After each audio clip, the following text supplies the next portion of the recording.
Mia Khalifa. Hi. Hi. Thank you so much for joining me today. I'm so happy to be here. It's so crazy that you are here, and I'm so excited to have you on. I want to start by talking about our story together and how we discovered each other, how this came to be, and like why are we here today? You go first. I will go first. Okay. So when everything broke out with Call Her Daddy last year, Right. I started seeing things about it pop up on my For You page on TikTok. And I became obsessed. Oh my God. Obsessed. Consumed everything I could about it. I needed to know every single detail. And I was just so inspired by your strength through it all and the way you handled everything. And especially by that first video you did when you came back. The YouTube. Yes, that YouTube video was Chef's kiss. My God. Thank I you. think I saw someone parody it after the Oprah interview saying, like, they photoshopped the queen onto your face, saying What? the queen after she watches this interview. Wait, I did not see that. It was hilarious. Like, it was incredible. You showed so much strength, Thank and you made me a Call Her Daddy fan. That's amazing to hear because well, thank you, first of all. I had always knew who you were. And then I remember going to follow you and seeing that you followed me. And I went to DM you then because I'm like, I need to have this girl on the show. And then I saw that you had already DM'd me. Yeah. And your DM to me was unbelievable. So thank you so much. It was basically explaining exactly kind of what she said about the video. Yeah, I mean, I just wanted to I knew you wouldn't see it because at that time you were just getting completely blown up. It was. I love how you say that and and you have like 20 million followers. You're like, I just didn't know if you're gonna see it. I'm like, I'm surprised you even know who I am. So thank you very much. I think Mia. I started it with, "You'll never see this, but yeah, no, I'm a big fan." So thank you, and I'm a huge fan. To give anyone context right now, Daddy Gang listening, I am sitting with Mia in her house right now. And we hung out last night, which I think was crucial for this interview because we wanted to kind of go through what Mia is going to be comfortable talking about, not talking about, and just so it can be an enjoyable experience for both of us and something that you're proud of and you want to put on the internet. Because I've seen some of your past interviews and the people that interview are fucking assholes. I'm like, what the fuck are these people doing? So I want to give you hopefully a different experience today. But as we kind of delve into some topics, some are going to be fun Call Her Daddy topics and some will be more serious topics. But I just wanted to tell the Daddy Gang that Mia and I have had a conversation about what she's comfortable talking about today. And the themes that we're going to be talking about, hopefully a lot of you will be able to relate. So I want to kind of go through, Mia, you just explaining like your childhood and just where you're from and just giving a little bit of background on like who you are in case people don't know who you are. Okay. I moved to America in 2001 from Lebanon, and I grew up as one of the very few brown people in Montgomery County in the school that I went to. It was me and a couple Indian kids, and that was it. I was the odd one out. And everyone was white and Jewish, and I wanted to have a bar mitzvah, and I wanted to do all of these things that everyone else was doing and eat the peanut butter jelly sandwiches in my lunch bag like everyone else. And there was a lot of bullying and a lot of things that ensued after 9/11 happened. So my childhood was a little rough. I didn't have too many friends. I was also extremely overweight and just did not fit in anywhere. Right. Anywhere. So I turned inwards, and I don't know. I had a lot of shame over being different, not being attractive, not getting any positive attention or validation from myself. So I sought for it elsewhere, and by the time I was 16, I was dating someone who was 23, and you were looking for validation through men. Yeah. And we'd had a conversation about that last night. I think to kind of go through some of your childhood, I think thank you for sharing that because those are like all themes I think that a lot of people can relate to is one, being bullied at a young age significantly affects your mental health and the way that you look at yourself in your adolescent years, and then affects you if you don't get into therapy or you don't address it. It affects you throughout the rest of your life and the decisions that you make and the relationships that you get into. I can only imagine, like you're saying, so did you move here around the time of 9/11? Yeah, in January. So by the time school started, 9/11 happened. And being in DC, did you grow up in New York? No, but Pennsylvania, but The Northeast. The The Nor- Northeast yep. in general, Yep. I think, was differently affected by 9/11 than the rest of America. 100%. Because we didn't have school for like a week. Yep. We got sent home and did not go back for a week. Did you do And those trainings of like, if this ever happens again in school, like everyone was learning Yeah. how to like where to take cover in the like rooms. It was crazy. Yeah, in code red school. drills. Yep. And everyone brought like lunch boxes that you have to like pack to like have in case. It was crazy times in the Northeast. Isn't it so wild that we look at like the Red Scare and how kids were hiding under their desks? Like, my oh my God. God, I can't believe they did that. Meanwhile, we're putting up cardboard over the small window in the classroom Right. in case there's an active shooter or something. Times have changed, but it's kind of Same, same but theme. different. Yeah, same but different. So was it for you? Was it so hard coming from where you came from to then come to the United States and then to be in the United States around that time at such a young age? Like, did you deal with bullying around not being from America? Yeah, the accent I didn't lose until like probably middle school. So there was Okay. bullying surrounding that. There was bullying surrounding the way I looked, the way I acted, the food I brought to school. Basically everything. I Yeah. just did, I didn't know anything else. So I didn't know if I would ever fit in anywhere. I thought everywhere was like this. So you felt very isolated. Very.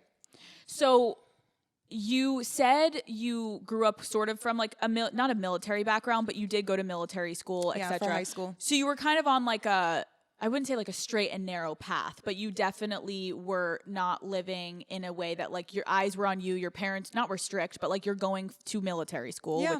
and so when you get to your adolescent years, you go to college. And like, can you talk about your experience with weight in college and like the transition from feeling like insecure and not confident in yourself and then having that body image changing in college to getting your boob job? Oh, the crazy thing is my body image didn't change until maybe like 4 or 5 years ago. Even after I lost all the weight between those few years after high school and my early 20s, I thought it would fix everything. I thought it was my boobs that made me feel so low and yeah. so self-conscious about myself. But Right. after I got my boob, that one was a breast lift and implants. Oh, Because of my drastic weight loss. got it. I had 34 triple Ds, and then I lost 60 pounds, and I had 32 As, but I had all of this excess skin to the point where the doctor couldn't put implants in, otherwise my nipples would face like my toes. So they had to do a lift and then put implants in. And did the weight loss also affect other parts of your body, not just your boobs? Yes, so many parts. Like, Got it. yes. So, and was that a journey too, to try Yeah. to get back to like what you wanted? Was that hard for you to struggle with? It was really hard for me to struggle with, especially having so many friends my age, Right. seeing their bodies compared to mine. I looked like I had 3 kids. Like I still have all of this excess skin and the stretch marks I don't care about. It's what my skin does when I sit and when I move certain ways that you can tell that's like there's no way to fix that other than having it surgically removed. Right. And I lost the weight in the worst possible way. What do you mean? How did you do it? Not eating, just being completely unhealthy, abusing laxatives, just doing all of these things to put my body through the ringer and lose this weight so drastically. Where were you like mentally in that state of your life? Hated myself. I could not, there wasn't a version of me that I could see in the mirror and be okay with. I didn't see the person that was actually there in the mirror. Even though I had already lost 60 pounds, I looked like a completely different person. Wow. I still saw that chubby girl that I kind of hated and was ashamed of. And I didn't feel as pretty as I was. So whenever I got attention from men, I felt like I need to hold on to this. I'm going to lose it. I might not ever get it again. Like, I don't know when this will pass again. It's like a shooting star. I need to hold on to this and do whatever I can to make them happy so that I can keep getting this. Because you hadn't gotten any of that while you were younger. Yeah. If anything, you were getting shamed about your body. Yes, So exactly. to get any type of positive reinforcement about the way that your body looked from a man was something that you had not experienced. So it was like something, again, I get what you're saying you wanted to hold on to. Yeah. That's a lot of weight to lose, obviously. Yeah. And we had talked last night a little bit about your struggle with body image and having openly saying you were comfortable talking about having an eating disorder. And I think so many women struggle with weight in general, but to acknowledge and understand that you have an eating disorder, like, can you kind of walk us through that journey and how you're saying it's been the past 4 years you started to really love yourself. Can you kind of talk us about like what that journey has been for you? Therapy! I love therapy. Dude, There when is you said nothing that will last fix night- you like therapy. Mia and I was like nervous to ask her because I'm like, oh God, like, is this rude to ask if she's No, in we therapy? need to normalize asking people, yo, are you in therapy? Because I Right? don't want you in my life unless you're in therapy. That- Like, are you actively working on yourself? Last night I looked at Mia and when she said yes, I was like, okay, now I fuck with you. This is amazing. We get along. And then to ask each other like, oh, are like our significant others in therapy? And we're like, absolutely. And Yep. I was like, I will never date another guy that isn't in therapy. No, you're 'Cause a I'm like, you don't child if understand. you're not in therapy. Yes. So you got into, what age did you get into therapy? 2016, Okay. like 5 years ago. I was 23, 24 maybe. Got it. And it completely changed my life. And I've heard you say you need to try different therapists. Totally. And I fully agree with that. It's like dating. Yeah, it's like dating. It's like having a trainer. It's like having a dermatologist. Like you're not just going to mesh with the first one you go to. And that's okay. Yeah. So your experience with therapy has helped you dealing with that body image. Not just the body image. Well, a lot of other shit. Yeah, Yes, yeah. yes, yeah. Everything seems to tie back to shame. Yep. It's the most powerful emotion a human can experience. Yep. It's crippling, it's debilitating, it can change the way you look at yourself, you look at others, it's the number one thing that you should probably work on if you have any other surrounding issues. Yeah. Everything leads back to shame. Well, that's what I wanted to talk about. So Daddy Gang, Mia and I had a conversation. I think we're sitting here and obviously there is an event in your life that happened that I'm sure you're tired of talking about. And it has definitely affected your life. And everyone listening, you may or may not know about that event. We're not here to talk about the event. I almost want to start now, like after this big event, after this porn scene goes viral. Who was that girl the minute that goes viral and like from then to now? Because last night you were saying you're the happiest you've been in your life. To have the most isolating feeling like you're alone. You have people sending you death threats. You have your family at the time not supporting you. Where was your head at? And like, how did you get here today? You know what I'm saying? Like a lot of people wouldn't have been able to get through that mentally. And your mental health, I'm wondering like, where were you mentally post that video? So I don't know where I was because that is around the time that I started dissociating and just compartmentalizing everything and pretending like things never happened to the point where I didn't even talk about porn for the first like 3 years after. I just went quiet, never spoke about it. Anytime I would do an interview, that was the one thing they were not allowed to ask me about. I refused to even acknowledge that I did it. And it wasn't until therapy that I realized how detrimental that is. I can't just scooch things under the rug and hope that they go away. That's not how it works. You have to face them head on and acknowledge them and talk about them. It's that feeling of like, I don't want to talk about it because I don't want to bring attention to it, but I need to talk about it because I need to explain myself because everyone is just misinterpreting the whole thing. Right. So it's that catch-22 of not wanting to bring it up and needing to bring it up because it's like the elephant in the room everywhere you go. Right. I remember last night you saying like you're at first your pseudo name Mia at first was like hard for you at times to hear because you're like, oh my God, it probably brought you back to those days in porn and being like, I don't really want to associate with that person. We were joking. It was almost like the Miley Cyrus, Hannah Montana effect where like you're living two different lives. Yeah. And that mentally can fuck with someone. Yeah. Like even if I'm saying like at times on my show I act a certain way and then behind closed doors if I'm a certain way, like if you're living two different lives, it can directly affect your mental health. And it's like, well, who do you address first, Mia or who you actually are? And like how much of Mia is you? So I guess I'm trying to understand, like, as a young woman feeling so alone in those moments, like if you were kind of not thinking about it, what were you doing in your life post that video? Like, where did you go? Like, what were you doing? How were you making money? I was working as a paralegal at a law firm, and then I was working as a bookkeeper at a construction firm, and then I was like, okay, I'm tired of living in this $500 a month efficiency. It was disgusting. It was so bad. Cockroach infested. It was the worst times of my entire life. And you were not really making money? No. And that was like such a topic on the internet of like, how is this girl lying about how much money she was making, which I know you were vocal about how you basically didn't make any money from the videos that you made, and then they ended up making so much money, and like whatever, that topic was I'm sure hard for you because then you're living and slumming it Yeah. in a place that you're like, everyone thinks I've made it. Like I don't have shit to I my have like name 2 right million now. followers on Instagram. Everyone thinks I'm living it up. Like that is not the case. And you had lost your Instagram. I did, yeah. It got hacked. When it got hacked. And then I didn't create one for like a year, and then I created one in 2016 when I decided to move to Austin. Why did you decide to come back to social media?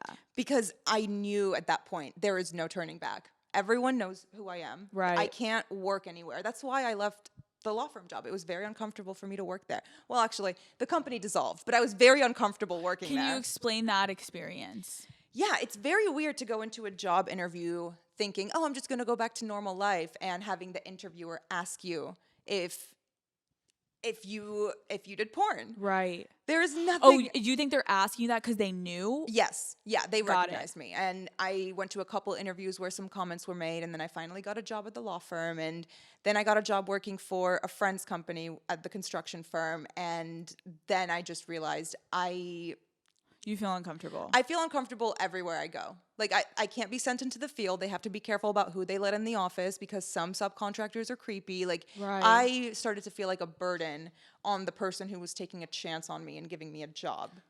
Wow. To say you felt like a burden to the people that were giving you a job. Yeah. You are an educated, smart woman who deserves to be at that job. You made a decision in your life that a lot of women make. I've made a sex tape with a boyfriend, and maybe it didn't happen to go viral, but there was a chance. People's nudes get released. People decide to do porn. And back to the point of you being a paralegal, the fact that you were a paralegal, Mia, like you're... I didn't say I was a good one. No, I know you were a good one. No, but I can tell you're a smart, educated woman. So like that was the first thing when I sat down with you last night. I was like, this girl's fucking smart. I feel the same way about you. So, but it's crazy to then think that you had to feel you couldn't fully get into a job and allow yourself to go full force at a job because you were being haunted by a decision you made in your past. Yeah. After you left and decided to get back into social media, what was your like mindset? Like, who did you want to present to the world? Were you thinking that you were going to have to completely remake yourself, or you knew people were going to comment? Like, how did you kind of strategize? The way I got myself to Austin was I started camming, and I cammed in Austin for about a year before I decided, okay, I don't want to do anything nude ever again. Can you explain camming to people that don't understand the concept? It's just like, I had a very different experience with camming. Okay. I was probably the worst cam girl in history. Mia, I love the authenticity. I would leave the camera on in my empty room and hear like the tips go off, knowing that they're trying to get my attention to come back in, but I'd be watching Netflix in the living room. Shut the fuck up. You're like, guys, this is an unbelievable episode of America's Next Top Model. I can't miss it. Hold your money. I'll be right back. So you were just like not invested in it. No, no, the entire time I was doing it, I was trying to get my foot in the door doing other things. Like I was writing for this website called Fansided. I think their website hasn't been updated since like 2005. It's it's so bad. But I was writing this like weekly column of my top 7 picks in football and doing all of these things. So you're trying to venture out while also being like, okay, I need to try to make a living, and I'll try to do camming while I'm trying to figure out where can I place myself and where will I be able to fit in, not something sexually oriented. Yeah. And Complex took a chance on me, and they gave me a little gig hosting a show with my hero, Gilbert Arenas. That's amazing also. Yeah, it went well. So you're living in Austin. You go from camming, trying to now find jobs. You get a couple gigs. Then where does your career take? Like, where does it take you? So you decide, I'm done with camming. Yeah. When did you make the decision? Was that when you made the decision, like, I'm completely done with anything sexual? Yes. Got it. I think it was June 17th, 2017. Were you nervous, like, in that decision? No, because I gave myself a 1-year timeline, and I did it in 11 months. What do you mean a 1-year timeline? I only wanted to cam for 1 year. And if I didn't figure it out, that fucking sucks. I guess I have to move back into an efficiency. Got it. So you're saying do you gave yourself 1 year of like, you can rely on this like sexual aspect of your career, but once it's done. Yeah. And wait, when you're saying Austin, how did you end up in Austin? Because you're saying everything happened in Miami. Got it. My worst years of my life were played out in Miami, Florida. Do you ever go back there? I went back once. Oh my God. Is it like scary to go? It's so scary.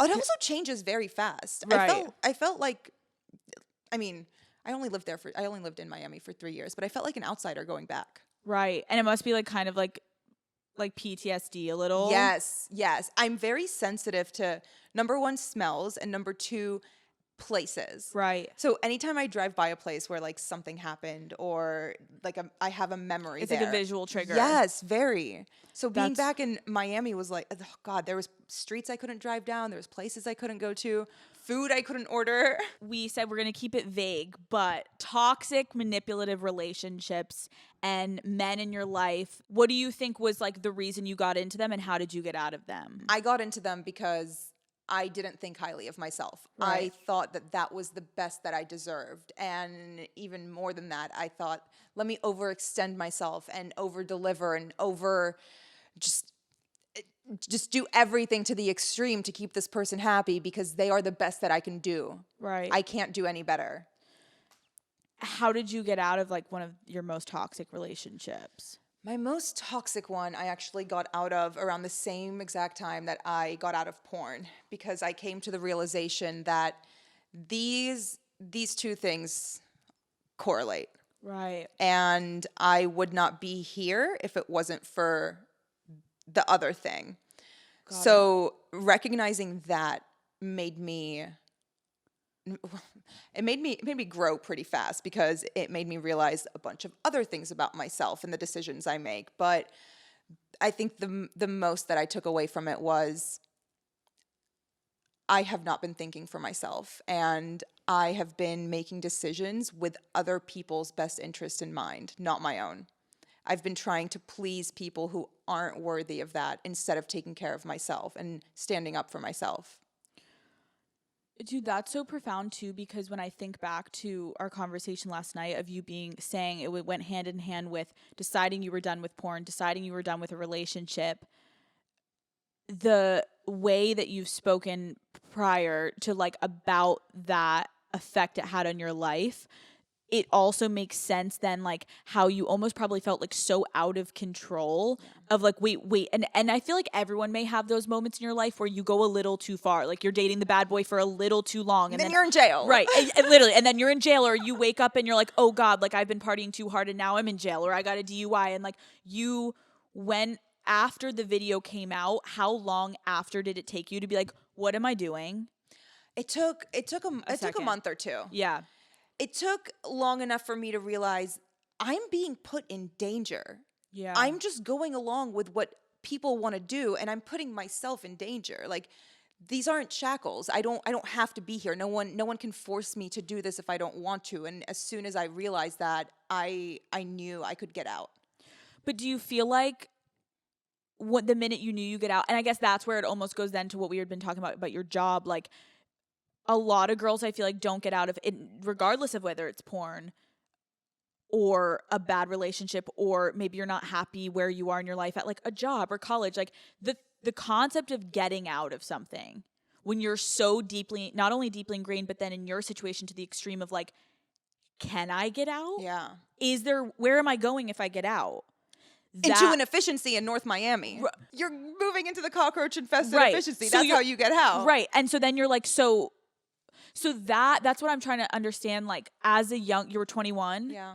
As 22. As like a young female you don't have the finances to be like, oh, I'm out of here, I'm going to go get myself a nice apartment.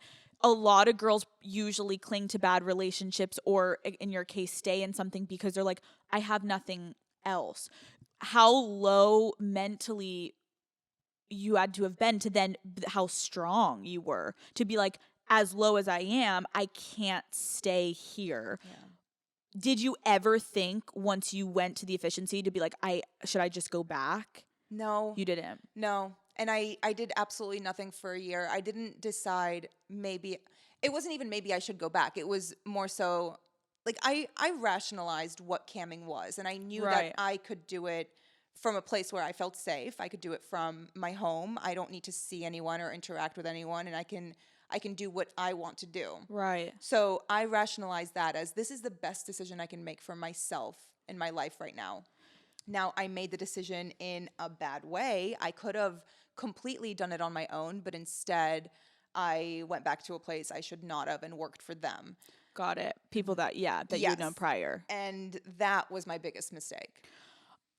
I'm interested to know, because I think like the theme of loneliness, I'm sure, I mean, you can tell me if I'm wrong, but maybe that was probably the loneliest time in your life. Yeah.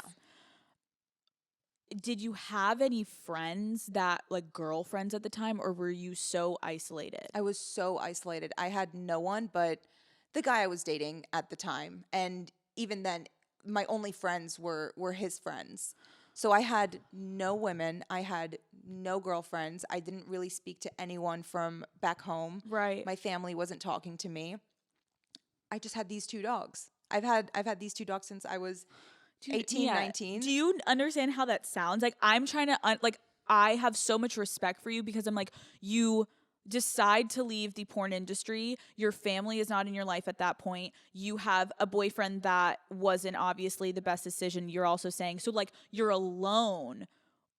How did you mentally, where, like, you were just blacking out? Like, how did you even cope with that? Like, I feel so, I want to give that girl a hug. I feel like any female man or female, like, being by yourself in that moment, having no one to turn to, no girlfriend you can call and cry to, like, who were you crying to? Yourself? And you're like, how did literally myself in that little efficiency on the IKEA bed. Like, I spent so much time in my room just crying, or going for drives, because I felt pretty free being able to drive and having a car. And at that time, did you go out in public and people knew who you were?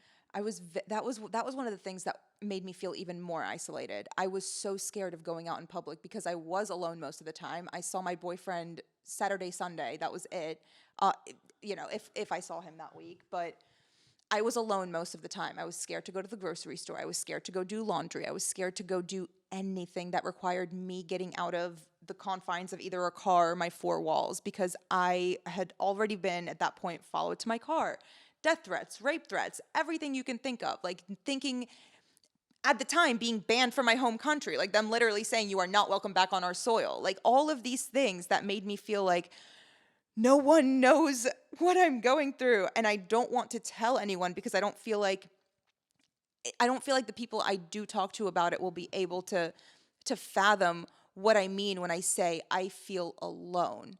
Like, I feel alone globally, not just like, oh, I'm lonely. Right. It's not like I'm feeling lonely tonight. Yeah. But it wasn't until I started talking about it that I realized so many people feel this way for so many different reasons. Right. You don't need to have Twitter completely against you or an entire army on the internet coming after you for you to feel this way. It can be something as small as your family just looking like girls that or men, you have a family member that doesn't want to accept you and you feel lonely, or you have a bad relationship with your parents, or your friends, you lose a friend group, or you're in college and you find out that your best friend was talking shit on you, and now it's like, do I need to find a new friend group? Those are obviously lower to what your extreme was, but like the concept of feeling so alone and having no one to go to is something every single person listening to this podcast can relate to. Everyone is fighting a battle that they feel like telling someone about they won't understand.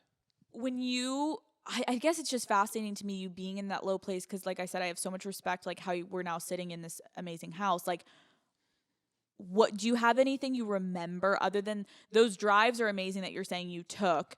Was there anything else that you would like have in your brain that kept you going? Like, did you have a goal, or did you have like, what was in your mind of like, I am so alone globally and I'm getting banished from where I was literally born? Like, where did your head go to, like, what kept you going in those moments? I don't know. My number one, my dogs. Like, what kept me alive and kept me from actually giving into thoughts that were entering my head was literally my dogs. I had no next of kin at that point. I thought, like, I had no one to take them. I was the reason that they would be alive every day. So they consumed my entire life. And that's why I love them so much, especially this one, my firstborn. You asked me yesterday, who's your favorite? I was like, oh, my this one. But like, who asks that? Right. I know, but I had to ask. So your dogs, which like people can like laugh at, I think that's like very like reasonable. Are you kidding me? A bond with an animal absolutely makes sense. My dogs and finding communities online. Like I found a Oh. little sports community, and I just found different places online that I felt like I could be myself and be at home. And I didn't really start to feel like I had a place in the world until I met my best friend in the entire world, Rachel, Oh. who, by the way, is freaking out that I'm on this show. Wait, really? Yes. Shout out Yes. Rachel. Shout out Rachel Ray. I fucking love you. Wait, But- Rachel Ray, not the chef. Rachel Ray, not the chef, Oh, and I not was the like- girl that Jay-Z cheated with. Oh my was like- God. I was like, that was her Instagram bio for the longest time. Stop. Wait, that is actually amazing. I'm like, Rachel Ray? Like, really? Wow. Wait, how did you meet Rachel? Online, on Twitter. We started DMing Wow. each other. One day we realized we were wearing she posted a picture on her Twitter, and then I posted one on mine, and we realized we were wearing the same thing. So we literally DM'd each other, should we move in together? Stop. And I said, yes, I'll move to Austin right now. So that is when I up and decided I'm moving to Austin. I have a life in Austin now. I have a friend. I have my first girlfriend in years.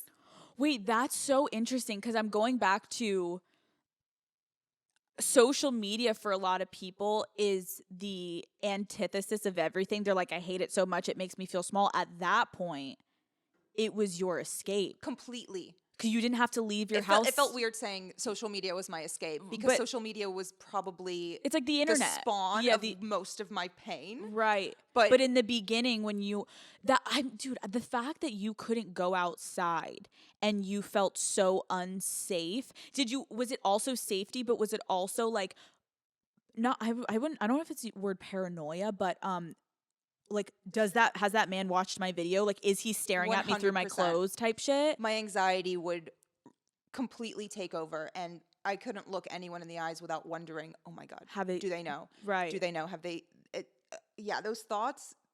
Oh, like even being in this room right now, like that goes through my head, Right. and makes me feel uncomfortable to like walk by people or get too close, or Right. like all of these things because Like I don't, wondering like, oh, have they Googled me before? Like have they looked at my shit before? Like is that something that like still stays with you today? Yeah, And you're working on that in therapy. I am working on it. Yeah. I try and ground myself when my thoughts go to that, and I Right. try and think, and Right. Yeah. Like what have you gotten in therapy from that? Like where are you trying to get mentally when you go out? And because I imagine public settings for you, I understand now, like full PTSD, anxiety driven. yeah. Has this person looked me up before? Not that there's any fucking thing wrong with it, but understanding that in the beginning, after that video came out, societal judgment and shame was put on you. You can feel however you want about it, and you can have your, oh, I shouldn't have done that, or oh, I wish I had. But for other people to place judgment on you, that's where I have the issue of like, why do people continue to bring it up? Nothing is changing from the decision you made, and to be the woman you are today, it frustrates me to see people still commenting on a decision you made 7 years ago. If we all fucking brought out our skeletons in the closet and continued to bring them up every fucking time you post a picture or something, it frustrates me that is one negative of social media, that they can make things live forever that don't need to live forever. Yeah. People grow, people change. And again, like I said, you did nothing wrong. So I guess the Rachel, you finding a friend, because any daddy gang listening, like I think back to like you're saying you didn't have a girlfriend. Oh, it was the first time I felt unconditional love in probably since I was a teenager. So you meet online. Did she know who you were? Yeah. We Okay. met on Twitter. Like she full on knew who I was. And Right. from the beginning did not care. And from the beginning was my bulldog.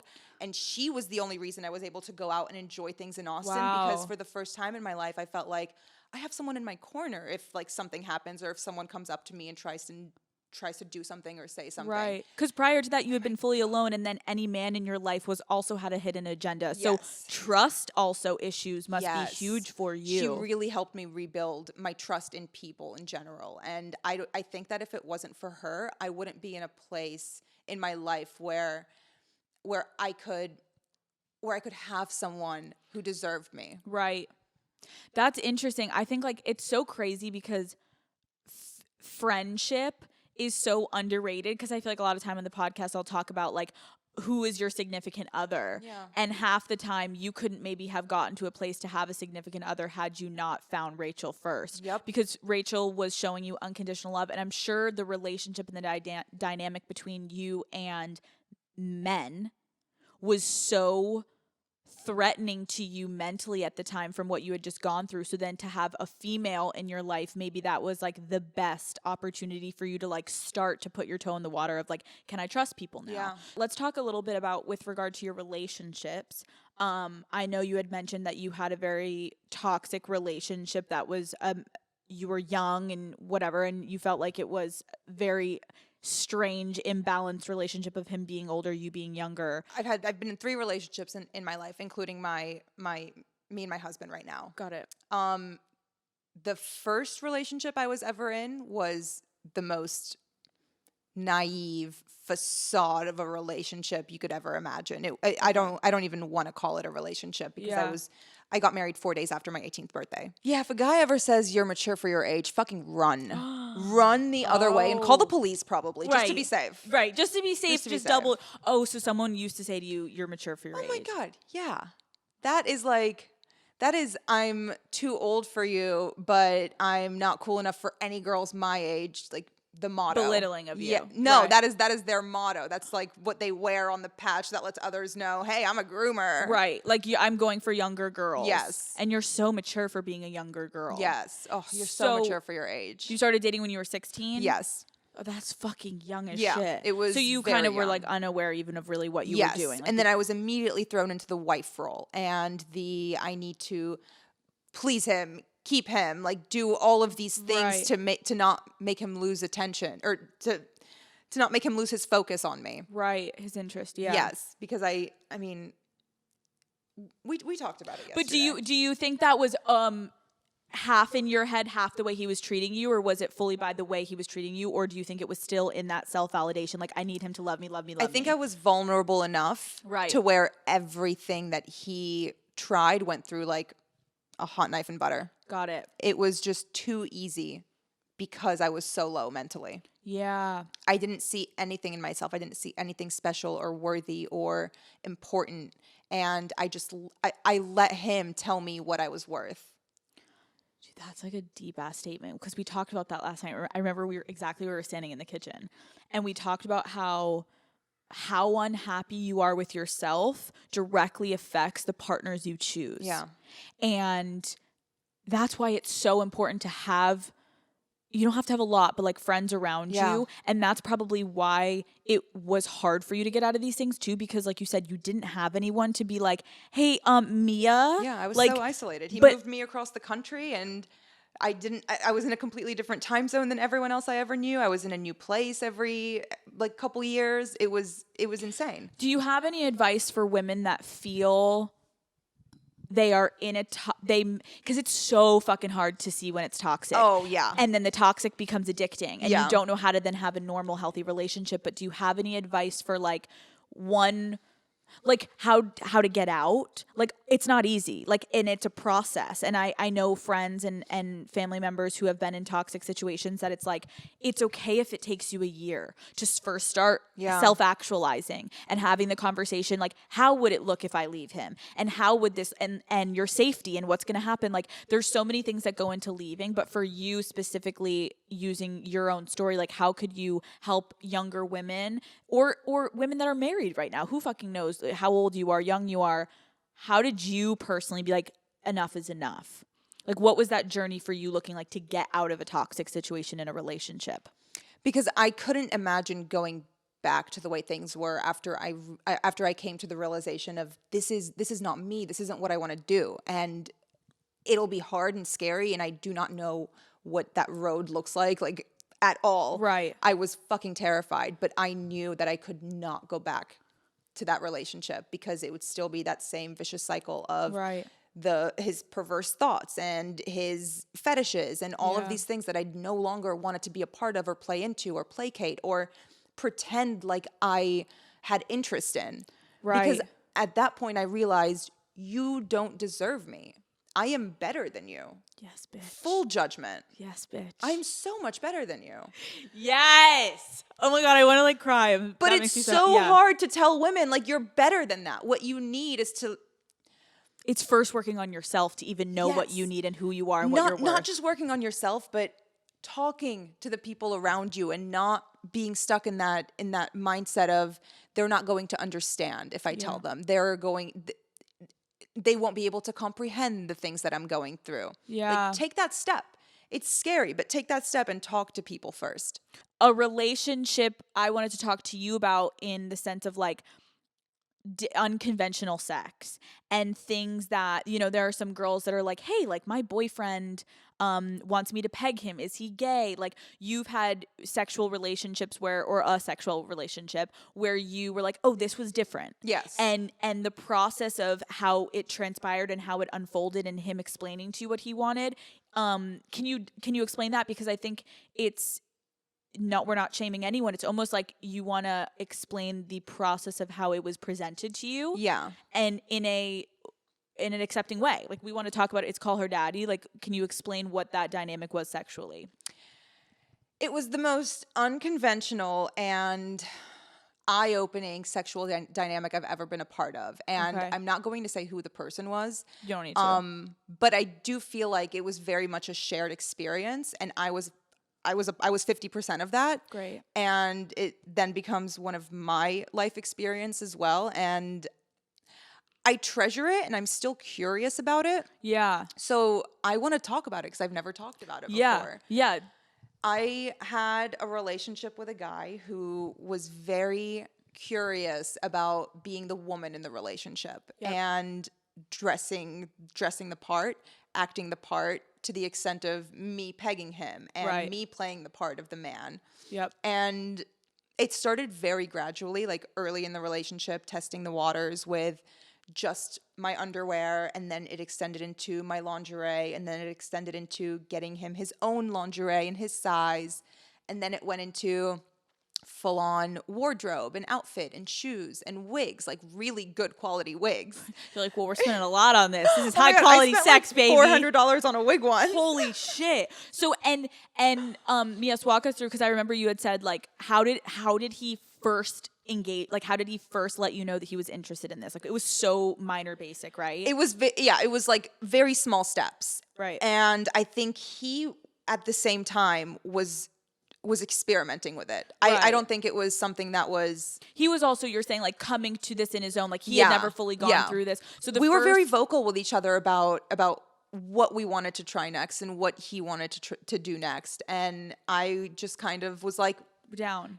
This is your safe space. You tell me what you want to do next, and I will do what I can to make that a safe, comfortable, enjoyable experience for you. That ended up being the only relationship where I was cheated on in my life. Like, that was one of the worst relationships Wait, the guy that my you life. pegged? Yes. Wait, what an asshole. Yes. You give him the dick and he goes to find new dick? Oh my God. Not only that. Do you know how expensive fake boobs are? No. Not like my fake boobs, but like fake boobs to put on him? To put on a man, yeah. You bought him? I invested so much into that relationship. I bought myself a dick and you tits, okay? And where does that get me cheated on? Wait, you bought him boobs. Yes. And you bought him wigs. Yes. Why were you buying it, not him? Just cause you had the money, or no? Yeah. You would just go to the store and get the shit. Yeah. And I would go and like try it on and got it. Like the wigs and stuff. So you were fully committed to this, which is great on you. And wait, didn't you say last night that was some of the best sex you had ever had though? Yes, because it was just like all your inhibitions were both down and you're just like, we're trying something so different. When someone puts all of their guards down and, no pun intended, but they're right in front of you in probably the most vulnerable position they will ever be in their entire life, you can't help but feel a connection. There's something about going there, the vulnerability aspect. Yes. Like, sorry, but pegging your dude in front of you, like that man is on all fours. I mean, that becomes a shared experience. Exactly. Like what we did isn't just his experience. It was also mine. And it made me question things about myself. Like, I liked being in that male role. I really thoroughly enjoyed that, like genuinely. And and I think I'm conscious enough now, like as old as I am after all the therapy I've been in, to recognize the difference between doing something to please a man and doing something that I also enjoyed. Do you think that it had anything to do, and I could be reaching here, but do you think it also had anything to do with like you've been so out of control in some things in your life that like maybe it was kind of hot for you to be the one? I think a lot of people write it off as, oh, she's a boss at work, so he's a boss at work, so now he wants to be like treated like I think a lot of people write it off as being that, but what I came face to face with was my own gender identity and like questioning, who am I? Who do I think I am? Like, Who that's do I fascinating. want to be? What role do I want to play? Do I want to be in a relationship with a woman where I can be slightly more masculine and enjoy that dynamic? And Fascinating. that opened my eyes to it. And therapy also opened my eyes to the possibility of that is probably the case. It's not Right. it's not just, oh, you know, I'm a a boss boss at work. Yeah, it's that's pretty surface Yeah. level too. Thought that's fascinating. You had those thoughts prior to that relationship or no? I was in a relationship with a woman when I was a teenager, and Got it. she was incredible. And I've always loved women. Right. I've never written off dating a woman, but it made me it made me question what type of relationship I would be in if I was in a relationship with a woman. And it made me realize I think I would want to play not more play. I don't even know how to talk. This is But, like- actually my first time ever talking No, about it. I appreciate it because I know so many men and women write in, and I think it was more of like, what would my role be? Yeah, it made me question what I want, whether I want to Yeah. be with a man or whether I want to be with a woman and feel that way. Because I really liked the tenderness that came along with taking care of the version Right. of him that we explored together. I kind of love that too, that you're saying like you both were getting so much out of that dynamic. Yeah, And I think that's a huge point for sexual exploration to Daddy Gang listening. It has to be mutual. yes, and you have to create a safe space for the person who is just being extra vulnerable. Yeah, being the most vulnerable. Can we talk about the thing that I told you right before this interview? What? Malala. Daddy Gang. Oh this is my God. This is what I wanted to talk to her about, because I was saying, I wrote down, I was like, the question of how far do we let the public go in defining us as women before we take over and define ourselves. And I'm reading online before this interview, and I'm looking up that Pakistani education activist Malala, who is the youngest woman to just win a Nobel Peace Prize. You tweet at her? No, I commented on her TikTok. And So you comment on one of her TikToks saying queen. yes. And she 'Cause comments she had back. just recently created one. And she comments back, and Mia didn't even know this until I sat down She today. broke the news to me. I started freaking out. Wait, no, you sat down and you were like, "Can I ask you about Malala?" And I'm like, "Why?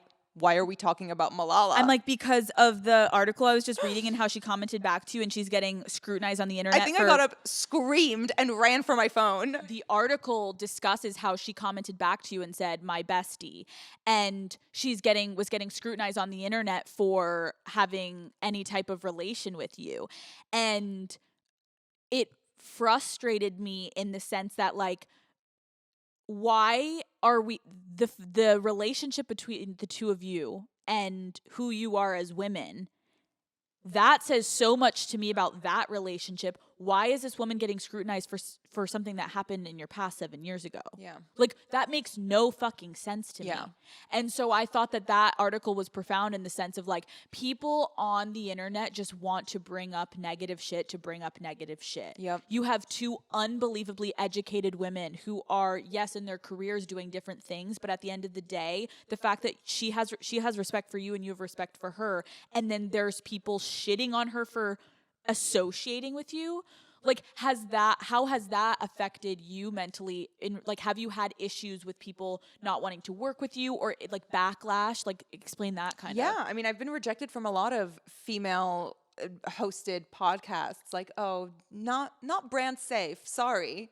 Like, Oh, well, on Call Her Daddy here, sweetheart, we don't focus on brand safe. We focus on real and authentic people. we focus on genuine not stories. losing our sponsors every week. Yeah. Well, thankfully I have sponsors that trust me, so here we go. Thank God. But no, I know what you're saying. So people have turned you away. I've had brands turn me away. I've had podcast hosts turn me away. I've had people tell other people not to associate with me because of my past. Like, I'm very used to having that door shut in my face, but it hurts a little bit more when it comes from women, and it hurts a little, like, it hurts even more when I see other women getting shit for interacting with me. Like, Mina Harris started getting shit for following me on Twitter, and I started to have imposter syndrome. Like, oh yeah, this woman is a badass leader, Right. and so her female voice is so incredible and impactful. I should probably just deactivate my Twitter. I'm not worthy of having a follow from her. I'm embarrassed for anything that's ever been on my Twitter, anything I've ever said, because I don't want to disappoint this person. And this person is like clean and untouched. And you know what I mean? Well, I think Mia, one, she clearly sees something in you. She made the decision to follow you. No one forced her to follow you. So give yourself a little bit more credit, because seriously, like, she followed you for a reason. Also, like, thinking about how I've changed as a person in the past year, past 2 years, past 3 years, not saying that you need to change and like we need to wipe clean anything you've done nothing wrong. No, it's not change, it's growth. That's what we've done. We've gotten older, we've grown, we've learned, we see a version of ourselves that we want to be, and we go after it. And to be put down, like, mine is on such a smaller scale, so I never want to compare, but like, bitch, you run the biggest podcast in the world. No, but like, we talked about this last night. I was like, I have had, in the beginning, before it got big, my family, people were looking at my family like, your daughter is a slut. Your daughter is talking about blowjobs. Your daughter is blah, blah, blah, blah, blah. And my mom got frustrated because the only comments that were ever made was like, what does her father think? What does her dad think?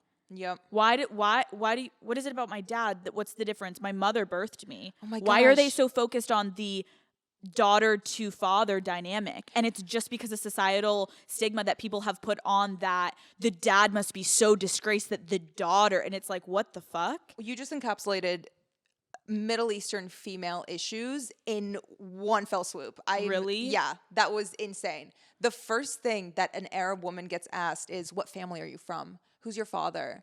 Like, anytime someone sees them doing something haram or just not up to their standards, the first thing they're asked is, what family do you come from? And it's like, what does it matter what family? I don't speak for them. They don't speak for me. I am my own person. It doesn't matter what does that have to do with my family? Same thing, like, as they need to judge your entire lineage based on the decisions they are watching you make. And then it goes now to someone following you on Twitter. Now it goes all the way to that, to be like, why does someone following you, that doesn't mean that person believes everything you do. Yeah. But why? It's just so crazy to me. Like, and I think it's been frustrating as females to sometimes like try to have a voice and then if we have any type of sexual, like, if I talk vocally, sexually, if I have this podcast, people can't fully take us seriously when we talk about sex or we have had a sexual past. Like, first of all, fuck all of you, because you've all had sex. You're alive because your parents were fucking. Maybe I have a sex tape somewhere that's going to come out. Am I not allowed to do something because, like, Mia has porn? Oh my God, so that defines you for the rest of your life? It really aggravates me to think about, like, the dynamic of how something in your past can continue to, like, people are saying, haunt you. Why? Oh, I mean, it goes both ways too. It's either it haunts me, like, how dare you have done that? Or I get shit for doing anything I do now. Like, I'm on OnlyFans doing non-nude, and people are mad at me for, number one, not being nude, or number two, having the audacity to be on a site like OnlyFans and not do nude content. Wait, can you explain that? Yeah, what is one, how did you decide not to post nude content on OnlyFans? I just haven't done nude content. I was on Patreon before, and I just decided to switch platforms. I was tired of Patreon. It wasn't user-friendly. I hated running it. It was too much work. I just decided to do what I was doing on Patreon, but on a different platform. Yep. And I didn't think much of it. And the reason I switched to OnlyFans is, honestly, it was meant to just be I needed to raise $100,000 to send to the Lebanese Red Cross after the Beirut blast. And I thought, OnlyFans, everyone's on OnlyFans. It'll be the best way to make money. And then I got shit for using money I made off OnlyFans to donate to the Lebanese Red Cross. People were like, how dare you send this dirty whore money to Lebanon? We don't need this. Like, what? Wait, what? So it's like you can't do anything. You're not in a position to pick and choose where the money is coming from. Yeah, what? Like, you are graciously offering. The lira is worth like a fraction of a cent. You have no place to sit and nitpick where the money is coming from to the Lebanese Red Cross. Did they accept the money? That's not on them. The Lebanese Red Cross donate to the Lebanese Red Cross. Holy shit. They'll accept money from anyone. It wasn't the people who were actually in charge of getting it. It was backlash from Lebanese people. Now, there was also a lot of support and a lot of appreciation from Lebanese people. But what I'm saying is, you cannot please Anyone. You can't please anyone. It's like Mia's like, I'm going to use my OnlyFans and I'm going to take all of my money, $100,000, and I'm going to put it to an amazing cause. And then they're like, that's disgusting, Mia. That's from OnlyFans. As you're not stripping, you're not doing. And if you were fucking putting a dildo in your pussy, who gives a shit? You're giving to an organization, and it's like a cause that you are passionate about. How has your relationship, we're swerving here, but like, I'll go back to OnlyFans in a second. How has your relationship after being banned? You were banned from Lebanon for how long? Until they decided that, I was allowed to come back recently. Right. Okay. And my relationship with my home country has changed 180 in the last year. And it was after the Beirut blast that people really started to realize what is important in life. Like everyone was taking stock of things in their life. And I think a lot of people were just more open-minded. We were all just in a mindset of, we're Lebanese. We need to protect each other. We need to support each other. Yep. Exactly. Like there's not many of us, and even our own are trying to kill us. Like we have to stick together. And that is when the conversation around me and Lebanon changed. And I'm so thankful for it, because I think that has to do with why I feel like I'm in such a good place in my life. Can you explain to me, what is your career right now, and like where are you kind of like seeing it going? I'm in a weird place in my career right now where I can take it any direction I want, and I'm so fortunate for that. I have so many exciting things ahead, but right now I'm loving being on OnlyFans. I'm seriously loving it, and it's not just me being on there that I'm enjoying. I'm really enjoying learning about the sex work community and getting to know sex workers and hearing all of these different people's stories and their experience in the industry. And I think it's very, very important to acknowledge that sex workers need to be treated better and need to have more protection. But I also think it's important to acknowledge the amount of grooming that takes place online when people start glamorizing the industry and porn and being a sugar baby and all of these things that are really detrimental for young women who are watching and listening and looking for an out, honestly, and seeing someone post like that and instantly think this is my escape, because it's not. I don't encourage people to go into the sex work industry, but I also will like die to protect people who are in it, especially in the last year, like just getting to know so many sex workers and people who basically taught me how to be on OnlyFans, because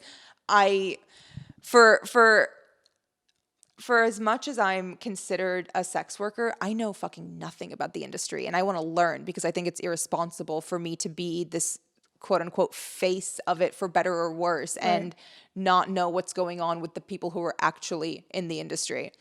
That's fascinating, because I respect you a lot for saying that you've at one point really tried to take yourself out of that world. And now being on OnlyFans and knowing there are sex workers on there, you do want to continue to educate yourself on a world you were previously fully ingrained in, took yourself out of.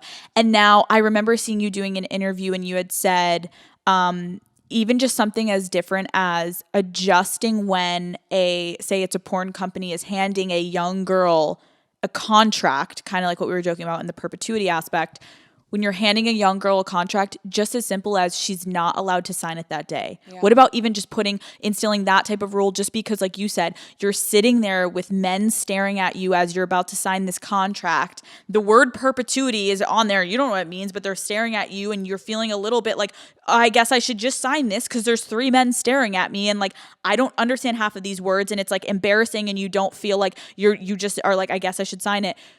For it to almost be instilled that like, there needs to be some type of guidance. There needs to be a lawyer in the room to help someone understand what they're signing. There needs to be protection, because if the industry is allowed to target 18-year-old girls, those girls need protection in place. As young females or males, signing something that you don't have an understanding of is detrimental, especially when you're in your adolescent age of your brain is still forming. How are you going to make a smart decision when you don't even understand what's in front of you? Exactly. I mean, there's so many things. It's going to be cool to see what happens with our relationship, because we had talked about about last night, the whole like child pornography thing and like what happens when you're younger. And if a girl, I didn't realize that when a girl's picture, if she takes a nudes and sends it to her boyfriend, most of the time they don't prosecute if it gets spread around because the underage female also gets prosecuted for distribution of underage porn. Even though it's her in the picture. It's a double-edged sword. So no, these girls are their back is against a wall because they can't report their image being circulated and sent around by the guy they sent it to, because then they would be admitting to procuring, distributing, taking underage pornography. How is that even? It's so fucked up. That's like, what did we say last night? We're like, let's put our suits on. What will we wear? We need to write a bill, right? Alex. Can you imagine? We need to get, yes. Yes, I can. Actually. Daddy Gang is like, this part. episode has taken a turn. Mia and Alex are talking about passing a bill. We will be there in our nice suits. We are going to be legislators. Mia, I think sitting down with you has been one of my favorite interviews, just because I can tell how you are genuinely authentic, so smart, so educated, but also with your past, to be sitting with you today, you can tell you've done the work. Like you can tell that you have been through an experience, but it's kind of, as much as I said last night, like, although you would maybe take it back when you were younger, like, would you be sitting here had all this not happened? You know what I mean? No, I think that I would take back the reason why I made the decisions I made. Yep. But man, it made me grow up very fast. Yeah. For better or worse, it made me grow up. I did not get to have the same early 20s as most people my age. And I don't know if I regret that, because I think that I would be in a different place at 28 than I am now if I did. I think to hear the way you talk about your husband and to hear the way that you talk about your life right now, my friend Lauren and I are so corny recently, but we keep saying, I really do believe everything happens for a reason. You may not have met him. We may not even be sitting here. You know what I mean? And so to look at the positives of at what one point in your life was the darkest place in your life, to see the woman you are today and to meeting you. And I feel like I've learned so much from you already. And this is the second day I've hung out with you. It's inspiring, honestly, to be in your presence. So thank you. Thank you so much for coming on Call Her Daddy. I'm tearing up. Thank you for coming on Call Her Daddy. I'm excited to see where your journey takes you in your career. Me too. And I'm excited to see where we end up. I feel like we're already friends. Yeah, and me too. Thank you. Seriously, thank you for putting out the things that you put out, because you have no idea who you're inspiring and how much you're inspiring them. Thank you. You made me feel like I can literally do anything I want. I can start a podcast if I want. Like, I cannot believe she's doing it on her own, editing it, writing it, doing everything on her own, and also dealing with all of this shit she's dealing with. Yeah. Facing the internet, sitting in front of a camera with amazing lighting and talking about all of it. Amazing lighting. God, it took a minute to get that. New York apartment had great windows. It did. Great windows, great exposure. I love the way you had your wall set up. Yeah, with all of the shelves, the brick, so the whole. cute. Yeah, we love it. No, thank you, Mia. I have chills just like talking about that video. You seriously made me feel like, oh my God, anything is possible. Thank you, Mia. You've been amazing. Daddy Gang, go show her love. Tag yourself where they find you. Daddy Gang. It's just Mia Khalifa. Go follow her on all things social media. Go subscribe to her OnlyFans so she can continue to use her money for good. I love you. I love you. Okay. How long?